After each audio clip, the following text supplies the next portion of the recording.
दोस्तों, राहुल गांधी कितना भी चिल्ला ले, कितना भी शोर मचा ले, लेकिन राहुल गांधी की दिन ब दिन उनकी स्थिति खराब होती जा रही है।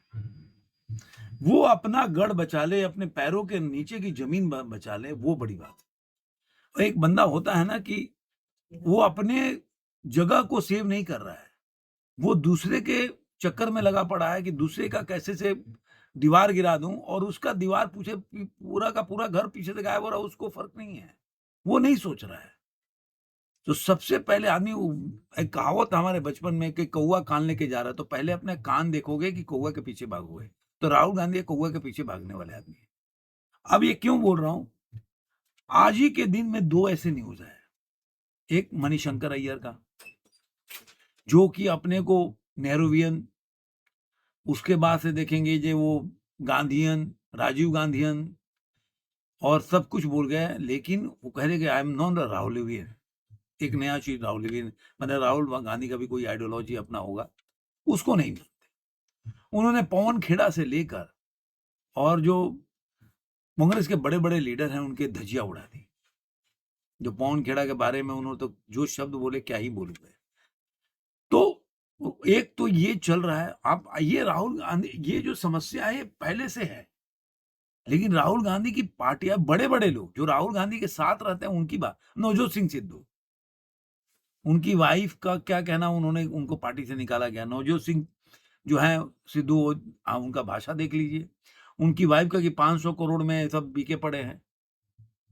तो अब ये सब पंजाब की यही हालत है। पंजाब में कहीं कांग्रेस नहीं, धीरे-धीरे खत्म होती जा रही है और राहुल गांधी इस पे अडिग हैं कि जहां कांग्रेस है, वहां कैसे उसको नेस्तनाबूत और सफाया किया जा सके, उसके लिए वो एकदम प्रतिबद्ध है। और यही वजह है कि जब क्या होता है ना कि आदमी इंतजार करता है, करते-करते थक जाता है, तो उसको लगता है यार ये छोड़ के भागो। सोचेगा अब कुछ होगा, अब कुछ होगा। अरे 15 साल हो गए और जो राहुल गांधी जिस रास्ते पे चल रहे हैं, वो मीम आता है ना महात्मा गांधी वाला, बेटा तुम जिस रास्ते पे जा रहे हो ना, उसमें खाई ही है। तो वो चीज़ है कि राहुल गांधी जिस रास्ते पे चल रहे हैं, मैंने पहले भी बोला शायद वो प्रधानमंत्री नहीं बनना चाहते हों या सरकार नहीं बनाना चाहते हों, क्योंकि उनकी एक्टिविटी से कभी मेरे को ऐसा नहीं लगा। वो देश में अराजकता ज़रूर फैलाना चाहते हो, ऐसा मुझे लगता है। देश में स्टेबिलिटी ना रहे, इसके लिए प्रयास ज़रूर करते हैं। जो पहले वामपंथियों का स्टाइल था कि किसी की भी सरकार हो, हमें उसको एकदम परेशान करके रखना है कि देश में डेवलपमेंट नहीं होना चाहिए, वो दूसरे देशों के एजेंडे के काम करते थे। ये वामपंथियों का स्टाइल है। इसीलिए आप देखेंगे योगेंद्र यादव, प्रशांत भूषण और इनकी पूरी टीम, अब एनडीटीवी रवीश कुमार आजकल तारीफ करता है ना इनका। आप उठा लीजिए कि जब केजरीवाल का जब इंडिया के करप्शन चला था, पूरा का पूरा एकदम एनडीटीवी इंडिया जो है पूरा का पूरा एक तरह से समझ लीजिए कि दिन भर न्यूज़ चलाता था उनका कि ये अरविंद केजरीवाल किधर बैठे हैं, किधर खाना खा रहे हैं, कैसे सोए हैं, कौन-सा पजामा पहने हैं, कौन-सा चप्पल पहने हैं, किस करवट लेटे हैं। अब आगे नहीं बोल सकता मैं। तो वो लोग हैं और आज वही लोग, अब देखिए आशुतोष ऐसे लगाता है नेहरू जी का फ़ोटो जैसे उसके पिताजी है वो। पता नहीं अपने जीवन में अपने पिताजी का प्रोफाइल पिक्चर लगाया हुआ है कि नहीं, लेकिन उसका फ़ोटो लगा लिया और नेहरू का, जो पहले कभी मानते नहीं थे। चलो अब मैं मान गया कि तुम किसी को मानते हो, तो पहले तो तुम उसके बारे में उल्टा-सीधा ना बोलो। पूरे जीवन नेहरू को बोलते रहे उल्टा-सीधा। बुरा कांग्रेस की सरकार की बुराई का तो उसके खिलाफ तुम चलने नहीं दिए सरकार तुम लोग। और अब आप बोल रहे हो कि नहीं भाई अब तो कांग्रेस बहुत बढ़िया थी, नेहरू बहुत बढ़िया, राजीव गांधी, मनमोहन सिंह सारे अच्छे थे। जब सारे अच्छे थे, तो इनके खिलाफ तुम क्यों सड़कों पे बैठे थे भाई? जब मनमोहन सिंह इतने अच्छे आदमी थे, इतने अच्छे सरकार चलाए, देश उस समय प्रगति कर रही थी, उस समय करप्शन नहीं था, तब तुम क्यों सड़कों पे थे भाई? कभी अपने आप से पूछ लेते कि मैं क्यों सड़कों पे था? तो ऐसे ही लोग आज के टाइम में कांग्रेस के आस-पास जो है, आप देखिए वो कन्हैया कुमार, मतलब हर जगह चुनाव हारा है। इन लोगों का, वामपंथियों का कोई अपना ज़मीनी पकड़ नहीं होती है। बस चुनाव हारते हैं, लेकिन इतना वोकल चिल्लाएँगे ना, तो देखिए उसका वजह क्या है ना, क्यों चिल्लाते हैं लोग, और लोग सोचते हैं अरे क्या बोल रहा है? जिस आदमी के पास खोने के लिए कुछ नहीं होता ना, वो आदमी डरता थोड़े ना किसी से। वो तो मतलब सड़क छाप आदमी समझ लीजिए, लंपट टाइप का आदमी, कि अरे यार हाँ, यहाँ से भगा दिया, दूसरी जगह जाके चलाएगा, चलाना ही है उसको। तो उसको कोई जो आदमी के एक जगह स्थान बना लेता है समाज में, तो उसको अपने समाज में प्रतिष्ठा का डर होता है। अब इसको कोई प्रतिष्ठा ही नहीं है।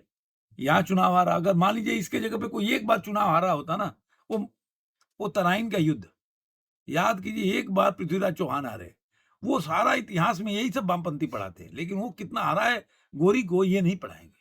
तो वैसे ही अगर एक चुनाव बीजेपी हार गई होती और एक चुनाव ये जीत गया होता ना, जैसे वो आप देखते हैं ना, वो अवधेश पासी का दिन भर रटाते रहते हैं, लेकिन उनका लड़का मेरे ख्याल से चुनाव हार गया, वो नहीं रटाएंगे। उसके बाद के बाद है उपचुनाव हुआ था और मेरे ख्याल से हार गया था चुनाव। आप थोड़ा चेक करके बताइएगा, जहाँ तक मेरी जानकारी है वो हार चुका है। उसके बाद उपचुनाव 10 जगह हुआ था, उसमें से एक चुनाव हारा था। अब समस्या ये है कि ये लोग इनके इर्द-गिर्द हैं और इसी वजह से जो पहले से कांग्रेसी बैठे हैं, जो सत्ता की मलाई खा रहे थे। एक तो उनको कांग्रेस कमेटी में और जो राहुल गांधी के इर्द-गिर्द जो एक मंडली है, उसमें जगह नहीं मिल रहा है और ऊपर से वो डिसाइड भी सारा वही कर रहे हैं। और उसके बाद दूर-दूर तक कोई अंदेशा नहीं है कि आप सरकार बना सकते हैं, तो बंदा करेगा क्या? तो अब जो आपने पहले देखा, एक नवजोत सिंह सिद्धू से शुरुआत हुआ था, अभी हाल की बात बता रहा हूँ, पहले के छोड़ दो आप। नवजोत सिंह, शशि थरूर वगैरह को छोड़ दो आप, ये लोग आते-जाते हैं, अभी उनके बारे में क्या। अच्छा, ये बोलते हैं कि हमारे यहाँ डेमोक्रेसी है, तो फिर उनको पार्टी से क्यों निकालना था? कि हम सबकी आवाज़ बोलते हैं, कांग्रेसी चिल्लाते हैं, बीजेपी में कोई बोल नहीं सकता। अरे भाई, जब बोल नहीं सकता, बीजेपी वाले बोलने नहीं देते, तुम बोलने देते हो, तो उसको पार्टी से तो मत निकालो भाई। उसको ये तो बोलो ये कुछ नहीं है वो। अब मणिशंकर यादव मेरे ख्याल से पेट्रोलियम मंत्री थे अपने टाइम पे। तो वो, अब उनकी हालत देखिए क्या हो गया आज, कि वो क्या नहीं बोले, कि राहुल गांधी प्रधानमंत्री बन सकते थे लेकिन वो नहीं बन पाएँगे, ऐसा-वैसा बहुत कुछ बोले। लेकिन उससे बड़ा खबर आया, एक कांग्रेस के जो जो चीफ थे, जो असम में देखेंगे कि काफ़ी न्यूज़ चल रहा है, भूपेन बोरा, वो अब हुआ था कि पहले वो कांग्रेस छोड़ रहे हैं, रिज़ाइन कर दिया था, इस्तीफा दे दिया था। बाद में ये भी न्यूज़ आया कि राहुल गांधी से बात हुआ 15 मिनट।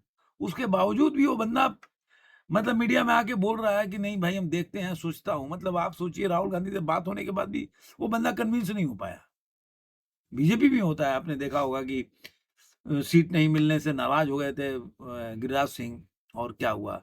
ऐसे ही उत्तर प्रदेश में भी हुआ था, लेकिन मोदी जी फ़ोन करते हैं तो लोग मान जाते हैं। लेकिन राहुल गांधी भाई सेंट्रल लीडरशिप है, लेकिन उनका हुआ हालत कि उनके बाद भी बोल रहा है कि मैं सोच रहा हूँ। अब अभी-अभी खबर आ रही है, ये आपको इंडिया टुडे का खबर है, असम कांग्रेस के पूर्व प्रमुख भूपेन बोरा 22 फरवरी को भाजपा में शामिल होंगे, हेमंता विश्व शर्मा। ये कोई छोटा आदमी दावा नहीं कर रहा है।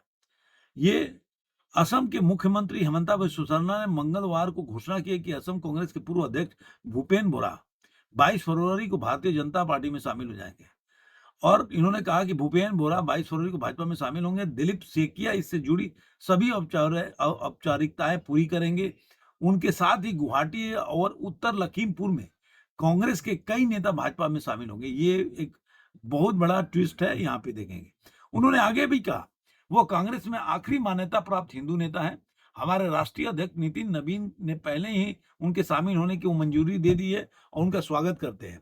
भूपेन बोरा को पूरा सम्मान और गरिमा दी जाएगी। भाजपा में शामिल होना उनके लिए घर वापसी जैसा होगा, क्योंकि वह यह एक ऐसी पार्टी है जिसमें उनके जैसे कई लोग हैं जिनके पिता किसी उच्च पद पर नहीं रहे। इससे पहले अब कांग्रेस पार्टी से इस्तीफा देने के बाद सुरमा ने गुवाहाटी के घोड़ामारा इलाके में बोरा के आवास पर दौरा किया।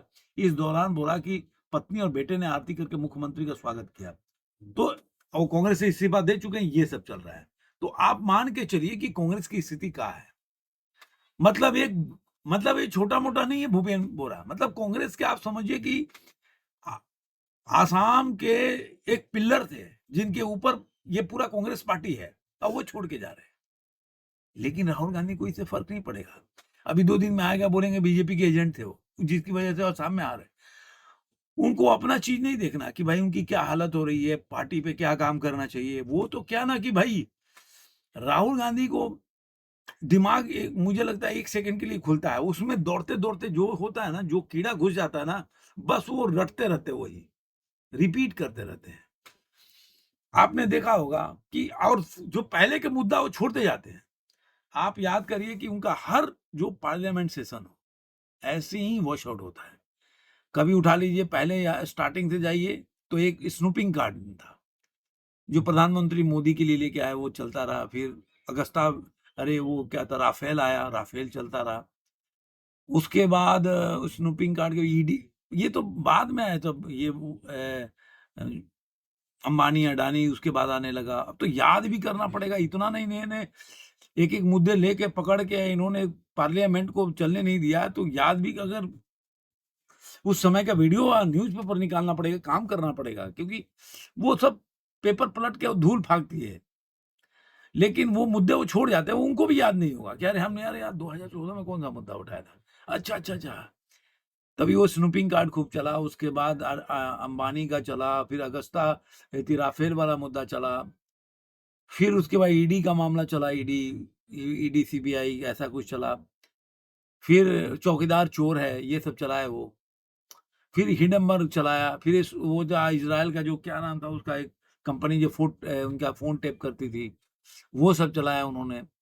तो मतलब हर टाइम पे एक मुद्दा लेकर एकदम पार्लियामेंट को नहीं चलना, अराजकता है, अनार्की चाहिए उनको। उनको कुछ बनना-वनना नहीं है, अनार्की चाहिए। तो ये राहुल गांधी का अपना स्टाइल है। उनकी अपने जो है घर गिरते जा रहे हैं, एक-एक करके गिरते जा रहे हैं। अंत में कांग्रेस बचेगी नहीं, केवल वामपंथी जो दिखेंगे ना, जो वामपंथी कम्युनिस्ट पार्टी में थे, वो सारा दिखेंगे कांग्रेस में और पूरा कांग्रेस वामपंथीकरण हो जाएगा। जो आजकल बोलते हैं कि बीजेपी का कांग्रेसीकरण हो जाएगा, वैसे ही वामपंथीकरण हो जाएगा। तो वैसे ही है, मैं तो आज बीजेपी के ऊपर बना रहे हैं, लेकिन बीजेपी का भी कांग्रेसीकरण हो रहा है। जितने भी कांग्रेस के रिजेक्टेड माल है ना, सब उधर जा रहे हैं। सब रिजेक्टेड जिसकी जरूरत नहीं है। आप तो 2014 में किसी जिनकी बदौलत थोड़े जीते थे आप। लेकिन होता है ना कि आदमी के दिमाग में एक फितूर सवार हो जाता है कि जो मेरा विरोध करता है ना, उसको खुश करना है और उसके लिए अपने जो हमारे हमारे साथ जो खड़ा है उसको जितना दुलत्ती मारनी हो, वो चलेगा मुझे। लेकिन उस बंदे को उसको अपीज करना है जो मुझे दुलत्ती मार रहा है। तो ये बीजेपी में एक नया चीज़ शुरू हुआ है।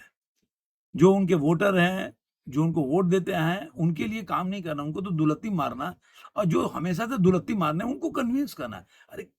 एक बार तो इंदिरा जयसिंह मेरा नाम ले ले। एक बार तो रवीश कुमार मेरे को बोल दे, अरे यार बहुत अच्छा लीडर है। एक बार तो ये भी एक सनक है, एक सनक है, सनक। या एक बार राजदीप सरदेसाई मेरे बारे में अच्छा बोल दे, वो कभी-कभी बोल देता है आजकल, तो हर मोदी जी उसको देखते हैं, अरे यार! बहुत बढ़िया बोला मेरे को, अब इसको तो पार्टी में चाहिए और उसके लिए वो पहले क्या बोला या क्या पॉलिटिक्स कर सकता है या बीजेपी में आने के बाद दीमक की तरह कितना तुम्हारी पार्टी को खा सकता है, उससे कोई मतलब नहीं है। भाई उसको खुश करना है। तो देखते हैं ये आज का वीडियो कैसा लगा ज़रूर कमेंट में बताइए। फिर मिलेंगे किसी और वीडियो में। आज का अंक में इतना ही।